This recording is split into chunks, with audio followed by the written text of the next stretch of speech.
नहमदुहु व नुसल्ली अला रसूलिहिल करीम अम्मा बाद।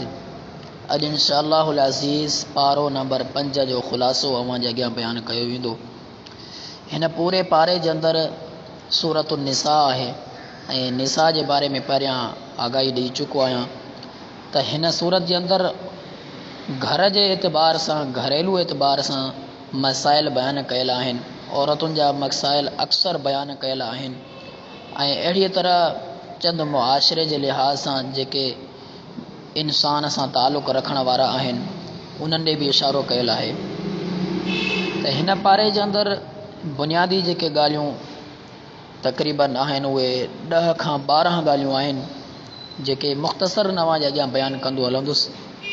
सभ खां पहिरियां अल्लाह ताला हिन पारे में घर जे बारे में ॿुधायो कुझु उसूल क़ानून त घर जे अंदरि मर्द औरत ते सरदार आहे ऐं जेकॾहिं औरत नाफ़रमान हुजे ऐं औरत झगड़ालू हुजे त उन जे लाइ बि अल्लाह रब्बुल इज़्ज़त 3 तरह जूं तदबीरूं ॿुधायूं त उन औरत सां इन अंदाज़ सां सलूक कयो वञे। सभ खां पहिरीं तदबीर अल्लाह ताला ॿुधाई त उन औरत खे वाज़ ऐं नसीहत कई वञे, ख़ैर ख़वाही सां सम्झायो वञे आसान अंदाज़ सां। जेकॾहिं अञा न सम्झे त पोइ औरत जो बिस्तरो अलॻि करे छॾे। बिस्तरो अलॻि करण सां थी सघे थो त कुझु औरत जे अंदरि बि नरमी अचे ऐं जेकॾहिं ॿिए नंबर ते बिस्तरे में बि औरत सही नथी थिए, सेट नथी थिए, औरत जी नाफ़रमानी उहा ई नाफ़रमानी रहे थी त पोइ 3 नंबर ते औरत खे हद में रही करे मार ॾिनी वञे त औरत कंट्रोल में अचे। ऐं इहा अल्लाह रब्बुल इज़्ज़त 3 तदबीरूं अल्लाह ताला पंहिंजे मुक़द्दस कलाम में ॿुधायो। अर्रिजालु क़व्वामून अला निसा, हिन पूरी आयत ते अल्लाह ताला ही 3 वाज़ ऐं नसीहत बि ॿुधाए छॾिया। ऐं ॿिए नंबर ते अल्लाह ताला हिन पारे में अदल ऐं इंसाफ़ जे बारे में आगाही ॾिनी। अदल इंसाफ़ जे बारे में अल्लाह ताला वॾी जामे आयत बयानु कई। इन्ना अल्लाह यअमुरुकुम अन तुअद्दुल अमानाति इला अहलिहा। इन पूरी आयत में अल्लाह ताला अदल जो हुकुम ॾिनो, अदल इंसाफ़ जो हुकुम ॾिनो त इंसान हर मसइले में अदल ऐं एहसान करे, अदल ऐं इंसाफ़ करे त उन माण्हू जे लाइ बहितरीन कामयाबी आहे। 3 नंबर ते अल्लाह सुब्हानहु व तआला जिहाद जी तरग़ीब ॾिनी। जिहाद जी तरग़ीब इन जे करे अल्लाह ताला ॾिनी जंहिं वक़्तु अल्लाह ताला जिहाद जो हुकुम ॾिनो त कुझु माण्हू जिहाद खे छॾे करे जिहाद खे मुश्किल सम्झण लॻा त हिन में त माण्हू फ़ौत थी वेंदो, शहीद थी वेंदो। अल्लाह ताला इहा आगाही ॾिनी त इंसान मौत खां केतिरो भॼंदो। जेकॾहिं जिहाद खां अॼु भॼे थो त सुभाणे मौत अचे सघे थी। मौत जे जंहिं वक़्तु लिखियलु आहे उन वक़्तु अचे रहंदी। लिहाज़ा जिहाद ते वञण सां ईअं न आहे त मौत उनखे जल्दी अचे वेंदो। जंहिं वक़्तु मौत लिखियलु अथसि ओतिरो ई उहो ज़िंदगीअ में पंहिंजो ज़िंदगी जो हिसो रहंदो। अल्लाह ताला उनखे ऐं इन खां बाद हुनखे फ़ौत कंदो। अल्लाह ताला फरमायो वक़ालू रब्बना लिमा कतबत अलैना अलक़िताल लौला अख़रतना। ही पूरी ॻाल्हियूं अल्लाह ताला बयानु कयूं। आख़िर में अल्लाह रब्बुल इज़्ज़त बि हिकु अॻिते फरमायो त जॾहिं मौत खां भॼण जी कोशिशि कनी आहे त जिहाद जे बारे में टाल मटोल करणु त अल्लाह ताला फरमायो ऐनमा तकूनु युदरिकुमुल मौत। तव्हां जिथे बि हुजो, चाहे मज़बूत किलनि जे अंदरि बि हुजो, अल्लाह ताला जॾहिं फ़ैसिलो कंदो मौत जो त तव्हांखे उते बि मौत अचे वठंदो ऐं तव्हां फ़ौत थी वेंदव। ऐं अल्लाह ताला अॻिते इहो बि बयानु कयो ला यस्तविल क़ाइदून मिनल मुमिनीन गैरु उलिल ज़रर वल मुजाहिदून। जेके घर में वेहण वारा ऐं जिहाद ते वञण वारा ॿई बराबरि न आहिनि। अल्लाह ताला इहे 2 मसाइल बयानु करे जिहाद जे बारे में तरग़ीब ॾिनी त माण्हू जिहाद ते वञे, घर में न वेहे। अहिड़ी तरह अल्लाह रब्बुल इज़्ज़त हिन सूरत जे अंदरि जहिड़ी तरह घर जे मसाइल जे हवाले सां आगाही अल्लाह रब्बुल इज़्ज़त ॾिनी त गुस्ल जो तरीक़ो ऐं तयम्मुम ऐं अहिड़ी तरह नमाज़ जा मसला अल्लाह रब्बुल इज़्ज़त बयानु कया त सभ खां पहिरियां माण्हू नमाज़ जे लाइ वुज़ू कंदो। वुज़ू पारे नंबर 4 में कुझु मसाइल थी विया, कुझु हिन में बि इशारो अल्लाह ताला नमाज जे मसाइल ते ॾिनो आहे ऐं तयम्मुम जे बारे में अल्लाह रब्बुल इज़्ज़त आगाही ॾिनी ऐं अहिड़ी तरह गुस्ल जे बारे में अल्लाह सुब्हानहु व तआला आयत जे अंदरि आगाही ॾिनी या अय्युहल्लज़ीन आमनू ला तक़रबुस सलात व अंतुम सुकारा। हिन आयत में अॻिते अल्लाह रब्बुल इज़्ज़त पूरी आयत में इहे मसाइल बयानु कया, इजमालन मुख़्तसरन अल्लाह सुब्हानहु व तआला बयानु कया।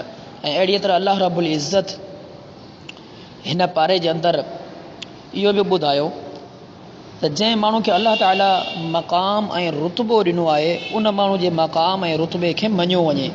जहिड़ी तरह अल्लाह ताला कंहिं माण्हू खे आलिम करार ॾिनो, कंहिं माण्हू खे हिकिड़ो बहितरीन रुतबो ड्यूटी उन माण्हू खे अलाह रब्बुल इज़्ज़त ॾियाराई उहिदो, त उन माण्हू जे उहिदे खे मञियो वञे। जेकॾहिं उहो सरदार आहे, जेकॾहिं अल्लाह ताला उनखे उहिदो ॾिनो आहे त हुनखे उहा इज़त ॾिनी वञे। अल्लाह रब्बुल इज़्ज़त जे बारे में फरमायो वला ततमन्नौ मा फद्दल अल्लाहु बिही बअज़कुम अला बअज़ लिर्रिजालि नसीबुन। इहे अल्लाह रब्बुल इज़्ज़त पूरो ॿुधायो त माना माण्हुनि खे जंहिंखे अल्लाह रब्बुल इज़्ज़त उहिदा ॾिना आहिनि उन्हनि जे उहिदे खे मञियो वञे, कंहिंखे घटि न सम्झो वञे।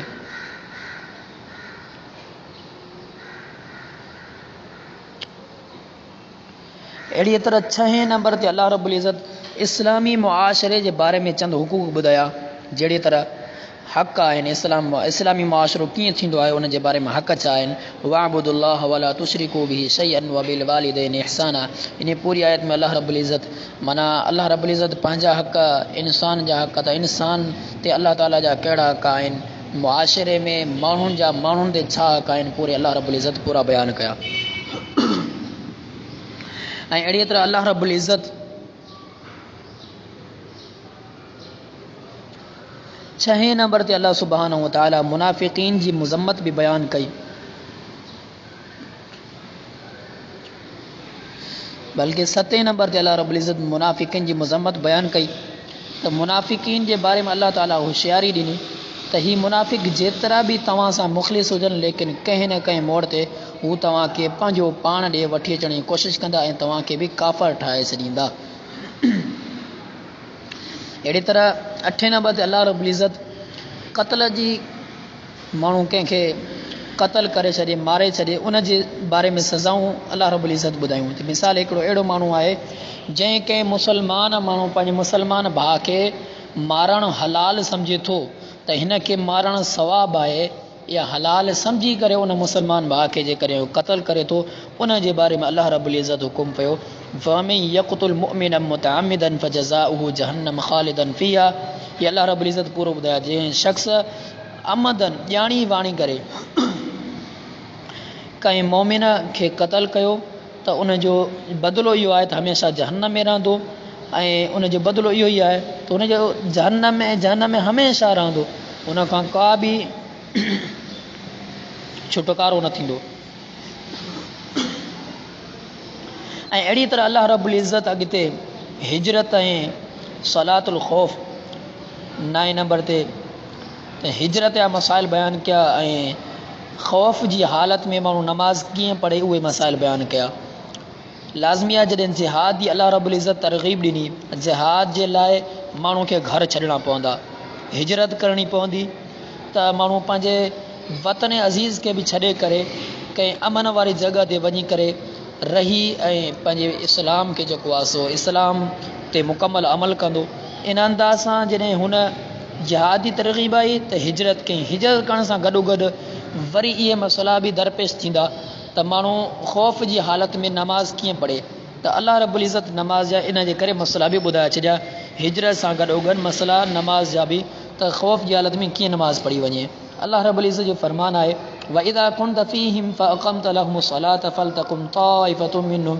इन पूरी अल्लाह रब्बुल इज़्ज़त हितां आयत खां शुरू कया अॻिते पूरा मसाइल तक़रीबन नमाज़ ख़ौफ़ जा अल्लाह रब्बुल इज़्ज़त जेके मसइला वाज़े बयानु कया हिन में त हिकु ॿ बयानु कया थी अल्लाह सुब्हानहु व तआला, ऐं पूरा ज़ख़ीरा हदीस मां बि मालूम थिए थो त 18 खां 19 अल्लाह रब्बुल इज़्ज़त नमाज़ पंहिंजा तरीक़ा नबी सल्लल्लाहु अलैहि वसल्लम बयानु कया आहिनि, त उन्हनि मां कहिड़ो बि तरीक़ो इंसान खे जॾहिं बि आसानी थिए आसानी उहो तरीक़े सां नमाज़ पढ़े त उन माण्हू जी नमाज़ थी वेंदी।